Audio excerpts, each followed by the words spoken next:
ህወሓት በከበባ ውስጥ ነን ከጎኔ ቁሙ በማለት የፌዴራል መንግስትንና ገዢውን ፓርቲ ብልጽግናን ከሰሰ። ለትግራይ ህዝብም ጥሪውን አስተላልፏል። ዝርዝሩን ይዘናል። የኢትዮጵያ አየር ኃይል ዋና አዛዥ ሌተናንት ጀነራል ይልማ መርዳሳ አየር ኃይላችን ለማናቸውም ግዳጅ ዝግጁ ነው፣ ጠላት የሰላም አማራጮችን ችላ ብሎ ወደ ውጊያ ከገባ አየር ኃይላችን የጠላትን ህልውና እስከ ወዲያኛው የሚያከስም አስተማማኝ መቺ ኃይል መሆኑን በተግባር ያረጋግጣል ሲሉም አስታውቀዋል። ጥንቅራችን ተመልክቶታል፣ የምትሰሙት ይሆናል። ትራምፕ በቡድን 7 አባል ሀገራት ስብሰባ ላይ ለመሳተፍ ፈረንሳይ ናቸው። ባለፈው ዓመት ተመሳሳይ ስዊዘርላንዱ ዳቮስ ስብሰባ ላይም ፕሬዚደንት ዶናልድ ትራምፕን አግኝተው በኢትዮጵያ ህዳሴ ግድብ ጉዳይ ከእርሳቸውና ከባለስልጣኖቻቸው ጋር በጥብቅ የተወያዩት የግብፁ ፕሬዚደንት አብዱል ፈታህ አልሲሲም ፈረንሳይ ገብተዋል።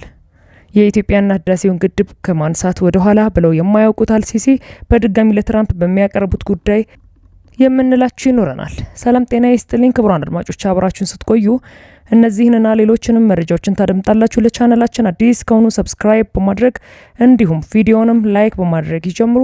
በቀጥታ ወደ ዝርዝር መረጃው። ህወሓት በከበባ ውስጥ ነን ከጎኔ ቁሙ በማለት የፌዴራሉን መንግስትና ገዢውን ፓርቲ ብልጽግናን የከሰሰበትን አዲስ መግለጫ አውጥቷል። የቃላት ጦርነቱ ጠንከር ብሎም እየታየ ነው። የኢትዮጵያ አየር ኃይል ዋና አዛዥ ሌተናንት ጀነራል ይልማ መርዳሳ አየር ኃይላችን ለማናቸውም ግዳጅ ዝግጁ ነው ማለታቸውን የመከላከያ ማህበራዊ ትስስር ገጽ አመላክቷል። ዋና አዛዡ ሌተናንት ጀነራል ይልማ መርዳሳ ጠላት የሰላም አማራጮችን ችላ ብሎ ወደ ውጊያ ከገባ አየር ኃይላችን የጠላትን ህልውና እስከ ወዲያኛው የሚያከስም አስተማማኝ መቺ ኃይል መሆኑን በተግባር ያረጋግጣል ሲሉ መናገራቸውን አመላክቷል። ከማን ጋር በተያያዘ ዋና አዛዡ እንደተናገሩ ግን የተብራራ ነገር የለም። ህወሓት ትናንት ምሽቱን ባወጣው አዲስ መግለጫ እንደ መንግስት ተግባርና አካሄድ ቢሆን ኖሮ እስከ ዛሬ ድረስ ወደ ለየለት ጦርነት በገባን ነበር፣ ግን ደግሞ ሁሉም የተደረጉብንን ትንኮሳዎች በትዕግስት ስላለፍናቸው አሁን ያለንበት ሁኔታ ላይ እንገኛለን ሲሉም አስታውቀዋል። ህወሓት የፌዴራል መንግስት ገዢው ፓርቲ ብልጽግና የሚያራምደው ስርዓት በትግራይ ህዝብ ላይ ድጋሚ ጦርነት ለመክፈት የሚያደርገውን ዝግጅት በማታለልና በማጭበርበር ለመደበቅ እየሞከረ ነው በማለትም ክሱን አሰምቷል። በድሮን ጥቃት ደረሰብን፣ አሁንም የጦርነት ፕሮፓጋንዳ ተከፍቶብናል፣ በከበባ ውስጥ ነን ያለው ህወሓት የትግራይ ህዝብ ራሱን የመከላከል ተፈጥሯዊ መብት አለው ሲሉም አስታውቀዋል። ህወሓት ባወጣው በዚህ የምሽት መግለጫው ገዢውን ፓርቲ ብልጽግናን ደጋግሞ ከሷል። ገዢው ፓርቲ ልዩነቶችን በኃይል ለመፍታት በማሰብ ቀደም ሲል በትግራይ ህዝብ ላይ ፈጽሞታል ያለውን የጅምላ ግድያ በሁለተኛ ዙር ለመፈጸም አሁንም የጦርነት ነጋሪት እየጎሰመ ይገኛል ሲልም በዚሁ መግለጫው ከሷል። ከሰሞኑ በተለያዩ የትግራይ አካባቢዎች ተዋጊዎችን እንደዚሁም ታንኮችን ጨምሮ ሌሎችም ከባድ መሳሪያዎችን እያንቀሳቀሰ መሆኑ የሚነገረው ህወሓት በዚህ መግለጫው ጦርነት ሊከፈትብን ነው በማለት ክሱን አሰምቷል። ህወሓት በመግለጫው አክሎም በዚህ አጋጣሚ የትግራይ ህዝብ ብልጽግና የሚያደርጋቸውን እንቅስቃሴዎች በንቃት እየተከታተላችሁ ከጎኔ እንድትቆሙ ጠይቃለሁ ያለ ሲሆን በፊትም የትግላችሁ መሪ እንደነበርኩ ወደፊትም በዚሁ ተግባሬ የምቀጥል መሆኑ ይታወቅልኝ ሲልም አስታውቋል። ከትግራይ ወጡ መረጃዎች የሚያመላክቱት ወታደራዊ እንቅስቃሴዎች ከፍ እንዳሉ፣ ወጣቶችን በግዳጅ ወደ ወታደራዊ ስልጠናዎች ለመውሰድ አፈሳዎች ተጠናክረው መቀጠላቸውን፣ በርካቶች እነዚህ አፈሳዎችን ለማምለጥ ክልሉን በስፋት ጥለው የመውጣት ሁኔታዎች እየታዩ መሆኑንም ነው። ከዚህ ውጭ ህዝቡ ዳግም ሌላ ዙር ጦርነት ሊፈነዳ ይችላል በሚል የስጋትና የስነ ልቦና ጫና ውስጥ መሆኑን የሚያመላክቱ መረጃዎችም እየወጡ ነው። ይህ በእንዲህ እንዳለ በኢትዮጵያ ጉዳይ አጀንዳ የሚነሳበት መድረክ ተፈጥሯል። የቡድን 7 የበለጸጉ ሀገራት ስብሰባ ጎን ለጎን የሚነሳ አጀንዳ ነው። ትራምፕ የዛሬ ዓመት በተመሳሳይ መድረክ ዳቮስ ላይ አንስተውት የተደረገውን ውይይት መሰረት አድርጎ ብዙም ወደፊት የገፋ ነገር አልታየም። ጉዳዩ የህዳሴውን ግድብ የሚመለከት ነው። የዛሬ ዓመት በስዊዘርላንድ ዳቮስ የቡድን 7 ሀገራት ስብሰባ ላይ የተገኙት የግብፁ ፕሬዚደንት አብዱል ፈታህ አልሲሲ በጊዜው ከዚህ ስብሰባ ጎን ለጎን ከፕሬዚደንት ዶናልድ ትራምፕና ሚኒስትሮቻቸው ጋር መክረው የነበረ መሆኑም የሚታወስ ነው። በጊዜው አልሲሲ ለትራምፕ አቀርባቸዋለሁ ብለው ከያዟቸው ወሳኝ አጀንዳዎቻቸው መካከል አንደኛው ኢትዮጵያና ህዳሴውን ግድብ የሚመለከት ነበር። ያ ጉባኤ አሁን ዓመት ደፍኖ የቡድን 7 ወይም G7 መሪዎች ጉባኤ ከሰኔ 15 እስከ 17 2026 በፈረንሳይ ሪዞርት ከተማ በኤቪያን ሌስ ይካሄዳል። አሜሪካ፣ ካናዳ፣ ፈረንሳይ፣ ዩናይትድ ኪንግደም፣ ጀርመን፣ ጣሊያንና ጃፓን የሚሳተፉበት ጉባኤም ነው። ከነዚህ አባል ሀገራት ውጪም ግብጽ በተጋባዥነት ለሁለተኛ ጊዜ እንድትሳተፍ ተደርጓል። ይህም በመሆኑ ባለፈው ዓመት ስዊዘርላንድ ዳቮስ ላይ የነበሩት አልሲሲ አሁንም በዚህ ዓመት ደግሞ ፈረንሳይ ኤሊያንስ ሌስዌዝ ተገኝተዋል። አልሲሲ ከመካከለኛው ምስራቅ የኢራንና ጋዛን ጉዳይ በመወያየት እንደዚሁም ከአባይ በተለይም ከህዳሴው ግድብ ውሃ ሙሌት ጋር በተያያዘ አሁንም ለትራምፕ ጥያቄዎችን እንደሚያነሱ ተጠብቋል። በዚህ ስብሰባ ጎን ለጎን ፕሬዚደንት ዶናልድ ትራምፕና ፕሬዚደንት አልሲሲ የሁለትዮሽ ውይይቶችን እንደሚያደርጉ አስቀድሞ የግብጽ ሚዲያዎች ጠቁመዋል። ግብጽ ባሉት ዓለም አቀፍ መድረኮች በሙሉ የህዳሴውን ግድብና የውሃ ህልውናዬ ነው በምትለውም ዙሪያ አንድም ቀን ጥያቄ ሳታነሳ ያሳለፈችበት ጊዜ የለም።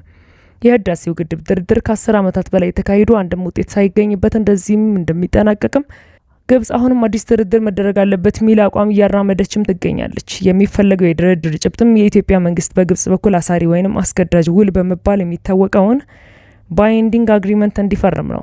ይህም 100% የግብጽ ብሔራዊ ጥቅም የሚያስጠብቅ ሲሆን ኢትዮጵያ ላይ ተጽዕኖ በማሳረፉ በኩል በግብጽ ባለስልጣናት ተስፋ የተጣለባቸው ፕሬዚደንት ዶናልድ ትራምፕ ናቸው። የዛሬ ዓመት በዚህ ጉባኤ ላይ በአልሲሲ በኩል ዳቮስ ስዊዘርላንድ ላይ ጥያቄ ቀርቦላቸው የነበሩት ትራምፕ ከኢትዮጵያ ጋር እንድትነጋገሩ አድርጋለሁ በማለት ለግብጽ ባለስልጣናት ቃል ቢገቡም ብዙም ሳይቆዩ ከወራት በኋላ የኢራን ጦርነት በመፈንዳቱ ሙሉ ትኩረታቸውን ጦርነቱ ላይ ማሳረፍ ግድ አላቸው። ትራምፕም ከአንድ ዓመት ባልዘለለው የስልጣን ቆይታቸው ባገኙት አጋጣሚ ሁሉ ከ4 እና 5 ጊዜ ላላነሱ ጊዜ ከህዳሴ ግድብ ጋር በተያያዘ ሀሳቦችን ሲሰነዝሩ ከርመውም ነበር። ይፋዊ አይሁን እንጂ ግብጽ ለትራምፕ አስተዳደር የመደራደሪያ ፕሮፖዛል አቅርባለች የሚሉ መረጃዎችም ሲወጡ ነበር። የአሜሪካ ባለስልጣናት በተለያዩ ጊዜያት በስልክና በአካል ከኢትዮጵያ ባለስልጣናት ጋር ቢወያዩም ከኢትዮጵያ በኩል የህዳሴውን ግድብ ድርድር ዳግም በማስጀመሩ ጉዳይ ሀሳቦች እየተነሱ ስለመሆኑ ግን እስካሁን ባለው ሁኔታ ምንም የተባለ ነገር የለም። ትራምፕ አሁን ወደ ፈረንሳይ ቡድን 7 ሀገራት ስብሰባ ያመሩት የኢራንን ጉዳይ ቋጭተው በመሆኑ በተዝናና መንፈስ ላይ ይገኛሉ። ይህ በእንዲህ እንዳለ በጅጅጋ የሚንቀሳቀስ የኦጋዴን ብሔራዊ ነጻነት ግንባር ኦብነግ ከድርጅቱ ተለይቶ የወጣው ሌላኛው እርምጃ በጎረቤት ፑንትላንድ ግዛት ውስጥ ወጣቶችን ለትጥቅ እንቅስቃሴ ለመመልመል በስፋት እየሰራ መሆኑን ይፋ አደረገ። የኦብነግ የፖለቲካ ጉዳዮች ኃላፊ አቶ መሐመድ ሼክ ባድሪ ባሳለፍነው እሁድ በጅግጅጋ ከተማ በሰጡት ጋዜጣዊ መግለጫ ላይ ነው ይህን ያሉት።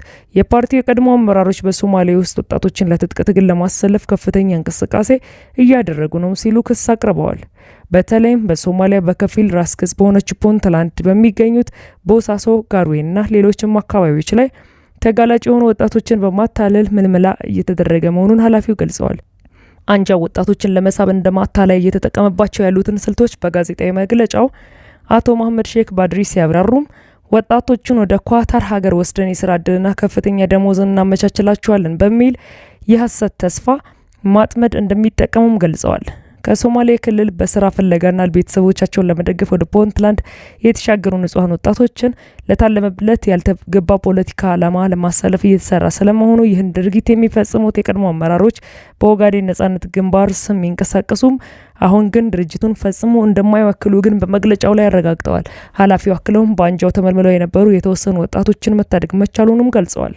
በአሁኑ ወቅት እነዚህ ወጣቶች በፑንትላንድ የጸጥታ ኃይሎች እጅ ላይ ቢገኙ ሲሆን ከቤተሰቦቻቸውና ከሶማሌ ክልል ባለስልጣናት ጋር በመነጋገር ወደ ሀገራቸውና ወደ ቤተሰቦቻቸው ለመመለስም ጥረት እየተደረገ መሆኑንም ጠቅሰዋል። አቶ መሐመድ ሼክ ባድሪ ድርጅታቸው እንደ አውሮፓውያን አቆጣጠር በ2018 ከኢፌዴሪ መንግስት ጋር ለተፈረመ የሰላም ስምምነት ፍጹም ተገዢ መሆኑን ደጋግመው አረጋግጠዋል። ኦብነግ አሁን ሰላማዊ ፖለቲካ ፓርቲ እንጂ ታጣቂ ግንባር አይደለም። እኛ በሶማሌ ክልል ሰላምን፣ መረጋጋትንና ጸጥታን በጥብቅ እንመርጣለንም ብለዋል። በተጨማሪም ክልሉን ወደ አለመረጋጋት ውስጥ ለሚከቱ ፖለቲካ ኃይሎች መጠቀሚያ እንዳይሆኑ ለወጣቶችና ለደጋፊዎቻቸው ጥሪ ያቀረቡም ሲሆን የሶማሌ ክልላዊ መንግስት ለወጣቶች ሰፊ ስራ ዕድል እንዲፈጥር በምልመላው ተጋላጭ የሆኑትን ወደ ማህበረሰቡ መልሶ ለመቀላቀልና ማቋቋም በፕሮግራም እንዲሰራም ጠይቀዋል። እንዲሁም ወጣቶች በቀድሞ አመራሮችና አይበዘበዙና ላልተገባ ፖለቲካ መጠቀሚያ እንዳይሆኑ ክልሉ ተገቢውን ጥረት እንዲያደርግም ጠይቀዋል። የኦብነግ ውዝግብ የጀመረው የድርጅቱን ማዕከላዊ ኮሚቴ በጅግጅጋ ባካሄደው 2ኛ መደበኛ ጉባኤው የድርጅቱ መስራች የሆኑት ዶክተር አብድረህማን ማህዲ ከሊቀመንበርነት አንስቶ ምክትላቸውን ተጠባባቂ ሊቀመንበር አድርጎ በሰየመበት ወቅት መሆኑም ይታወሳል። ከኃላፊነታቸው የተነሱት ዶክተር አብድረህማን ማህዲ የራሳቸውን አንጃ ይዘው የወጡ ሲሆን በወቅቱ የኢትዮጵያ መንግስት የ2018ቱን የሰላም ስምምነት መጣሱን ቃል የተገቡ ጉዳዮች አለመፈጸማቸውንና ለአባላቶቻቸው ብቻ የፖለቲካ አካባቢ ያለመፈጠሩን በመጥቀስ አዲስ የትግል ስትራቴጂ መንደፋቸውን ይፋ አድርገው ነበር። ክቡራን አድማጮች ለሰዓቱ ያጠናቀርኩላችሁ መረጃ ይህን ይመስል ነበር። በሌሎች መረጃዎች እስክመለስ መልካም ቆይታ